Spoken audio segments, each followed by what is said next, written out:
എന്നിട്ടല്ലേ രസം, അവര് കല്യാണം നടത്തിയിട്ടേ പോകുന്നായി. പിന്നെ എങ്ങനെയാ ഊരിയത്? അത് പറയാതിരിക്കാ ഭേദം. ഒരു സൈഡിൽ അമ്മ, മറ്റു സൈഡിൽ NRIs. അവര് തലങ്ങും വിലങ്ങും എന്നെ നിർബന്ധിച്ചപ്പോ. എന്നിട്ട് എന്തായി? നിന്റെ കല്യാണം കഴിഞ്ഞാ?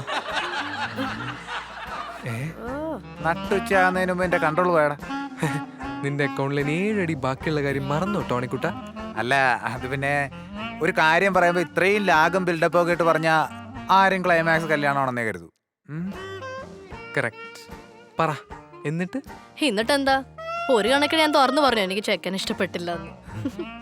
എന്റെ നാരായണ, ദുബായിലും നീ എന്നെ ശരണം. അപ്പോ അമ്മയ്ക്ക് വിഷമായി കാണത്തില്ലേ? പിന്നല്ലാതെ, അമ്മ രാത്രി മുഴുവൻ കരച്ചിലായിരുന്നു. അതല്ലേ നമ്മൾ മക്കൾക്ക് മാതാപിതാക്കൾക്ക് എളുപ്പത്തിൽ കൊടുക്കാൻ പറ്റും. മാതാപിതാക്കളൊന്നും മനസ്സിലാക്കണം, യഥാർത്ഥത്തിൽ നമ്മളെ മക്കളുടെ അഭിരുചി എന്താണ്. എടാ, ഈ സിനിമാ മോഹമൊന്നും ഒരു മാതാപിതാക്കളും അംഗീകരിക്കാത്ത അഭിരുചികളാണ്. പിന്നെ പെണ്ണുങ്ങളെ പിന്നാലെ പോകുന്ന അംഗീകരിക്കാൻ പോകുന്ന അഭിരുചി. ഇന്ന് പോടാണ് നീ പോടാ. എന്റെ അഭിരുചിക്ക് ആരും എതിർ നിന്നിട്ടില്ല. അതിന്റെ രുചി നീ ഉണ്ടാക്കുന്ന ഫുഡിലുണ്ട്. സത്യം പറഞ്ഞ ബയോട്ടിയുടെ ഉടായ്പിനേക്കാൾ ഭീകരത ഇവളുടെ കുക്കിങ്ങിന്. കുക്കിങ്ങിന്റെ കാര്യം പറഞ്ഞപ്പോഴാ ഞാൻ കുറച്ച് അറബിക് റെസിപ്പീസ് ഒക്കെ പഠിച്ചിട്ടുണ്ട്. ഒന്ന് ട്രൈ ചെയ്താലോ? ഇവള് നമ്മളെ വെറുതെ വിടുമെന്ന് തോന്നുന്നില്ല.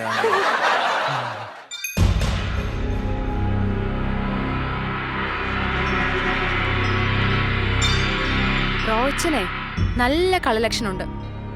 അത് ടോണിക്കും ഉണ്ട്. അത് അവരുടെ കുഴപ്പമില്ലല്ലോ. ആ ലക്ഷണം നിനക്കും ഉണ്ട്. റോച്ചനെ കുറിച്ചേ ഞാൻ പറയും, പക്ഷെ നീ പറയണ്ട കേട്ടാ. ഞാനൊന്നും പറയുന്നില്ല. മൂത്തവര് ചൊല്ലും മുതുനെല്ലിക്ക ആദ്യം കഴിക്കും പിന്നെ മധുരിക്കുന്നല്ലേ. അത് പ്രത്യേകിച്ച് മൂത്തര് പറയണമെന്നില്ല. നെല്ലിക്ക കഴിക്കുന്നുള്ള കാര്യം എല്ലാവർക്കും അറിയുന്ന കാര്യമാ. പോയി ജോലി നോക്കടാ. അതുകൊള്ള റോയിച്ചിനെ ഗുണ്ട പിടിച്ചത് എന്റെ കുഴപ്പം കൊണ്ടാ. എന്തോ കാര്യമായ ഡിസ്കഷനില്ല. എന്തായിരിക്കുമോ എന്തോ.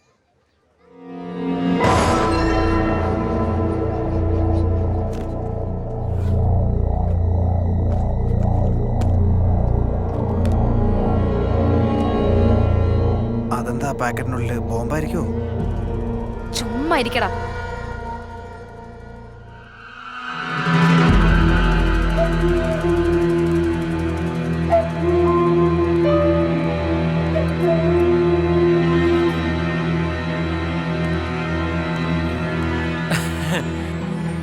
സാർ റെഡിയാണോ? പോവാം. റോയ്ച്ച, സത്യം പറ, എന്താണ് അയാളായിട്ട് സെറ്റപ്പ്? ദേ, ഒരു കാര്യം ഞാൻ പറഞ്ഞേക്കാം. എനിക്ക് സിറ്റിയിൽ ഒരുപാട് സുഹൃത്തുക്കളുണ്ട്. അവരൊക്കെ ആരൊക്കെ എന്തിനൊക്കെ എന്നെ കാണാൻ വരുന്നതെന്ന് വിശദീകരിക്കാൻ എനിക്ക് പറ്റില്ല. മനസ്സിലായല്ലോ? നിന്ന് പ്രസംഗം അടിക്കാതെ വാടി. ദേ, ഷോപ്പ് നോക്കിക്കൊള്ളണം കേട്ടല്ലോ? കേട്ടല്ലോ അല്ലേ? എന്താന്ന്? ഓ കർത്താവേ, തൽക്കാലം രക്ഷപ്പെട്ടു. ഇനി ഇവള് ഇതിനെക്കുറിച്ച് എന്നോടൊന്നും ചോദിക്കല്ലേ.